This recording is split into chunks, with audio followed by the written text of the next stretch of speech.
Hey love, you've stumbled into a Zoomies fairy garden. Grab a lily pad, get cozy, and watch how I got this sweet fairy wine waterfall transformation done this year for my hair.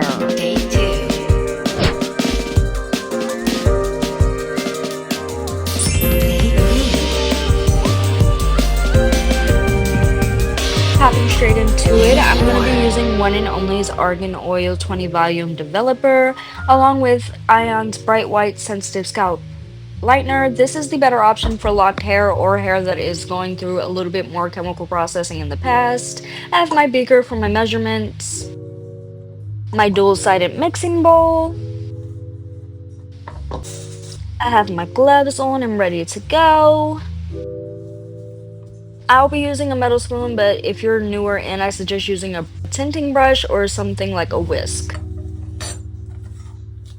These bags will be being used as my processing caps. Again, I suggest using the proper tools if you are newer in, just for easy access and easy use. I'm using this Bio Growth Oil as a slip layer around my skin area, anywhere I believe I may possibly be touching the skin with lightener or color during this process. It can be quite irritating, so just, better to protect yourself sooner than later with that. I'm making sure to get the tips of my ears, behind my ears, that you'll see I'll get the back of my neck, a little under my chin, and even some of where on my forehead, and some of this did end up on like my forearms and things, just because I'm aware that I'm a little messier during my processing.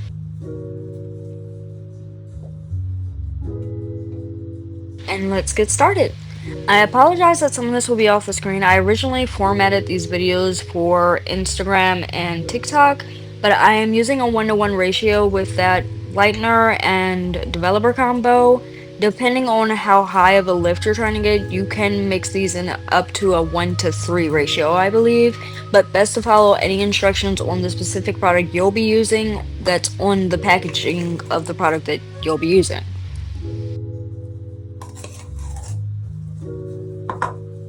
While you're here and I'm just taking my time to mix this lightener, I want to thank you all for clicking on this video. This is my first YouTube video.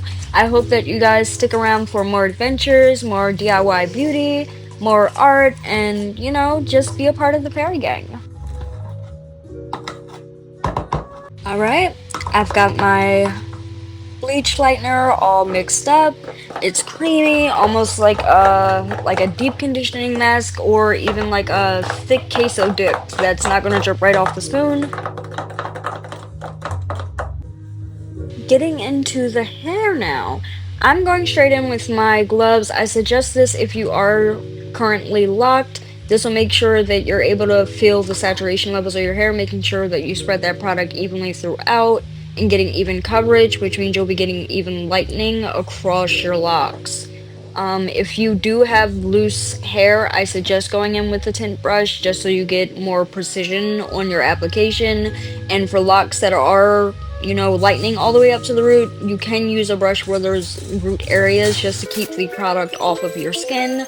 I'm using this foil just to get some higher point lifts in my hair. The foil is going to work as a heat activator, which will speed up the lightening process. I don't suggest doing this if this is your first time or you're early into your coloring journey, as this can, again, cause the process to speed up and do a little more damage to the hair.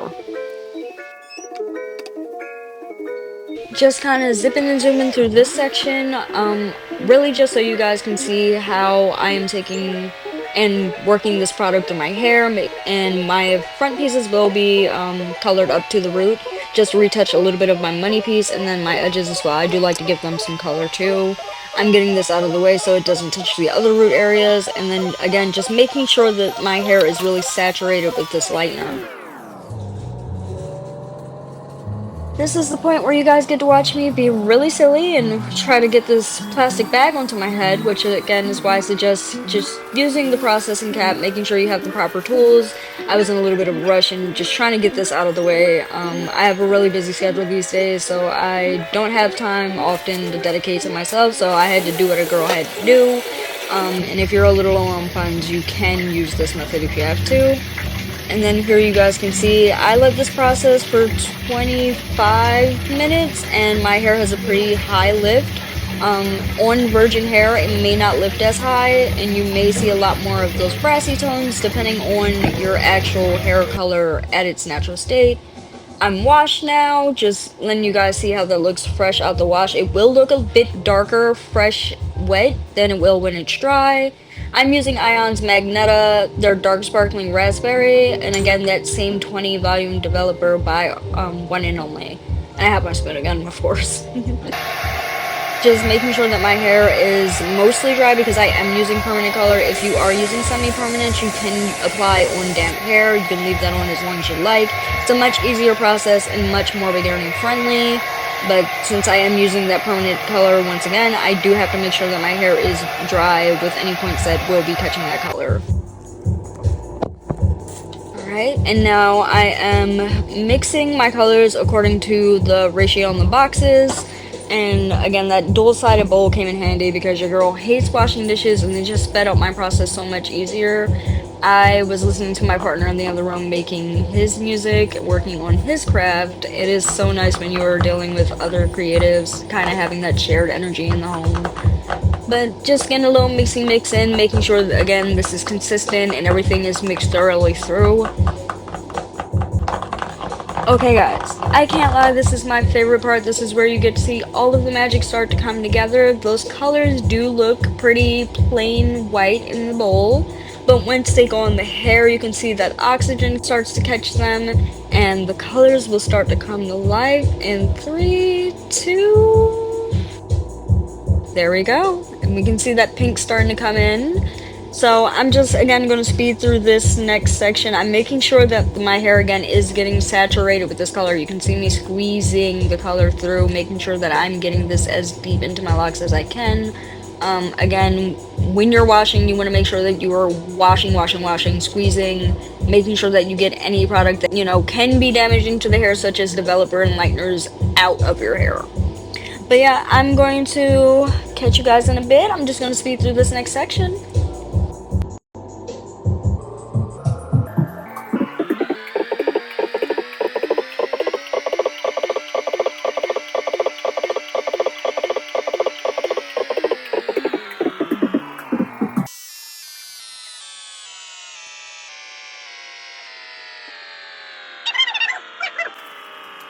Alright, we're coming towards the end of me coloring this hair. I'm just going back over these sections and making sure they are super saturated with this color, making sure I get as much coverage as I can. I went about this super messily. I'm working in a new space and not used to having such a small bathroom. But we get through it, and this is why, of course, I went back in with that slip layer of oil around my face. That's why the color's coming out so easy. This will also help prevent staining on the skin. I suggest putting down plastic or, working in a safer area if you do have like white cabinets and things like this. They do make stain removal wipes, so those definitely come in handy. If not, a bit of acetone on your non-porous surfaces will get that off of most things. Round 2 with my bag. This is always so silly to watch back, but yeah, again, I cannot suggest getting processing caps more, especially because the smell with this can be pretty strong. These are ammonia-based products a lot of the time. The Better by Nature line by Ion is not ammonia-based, but that developer still is pretty loud to the nose. Now that I finally got that on my head, I'm going to process through 35-45 minutes. I'll see you guys tomorrow with the color results.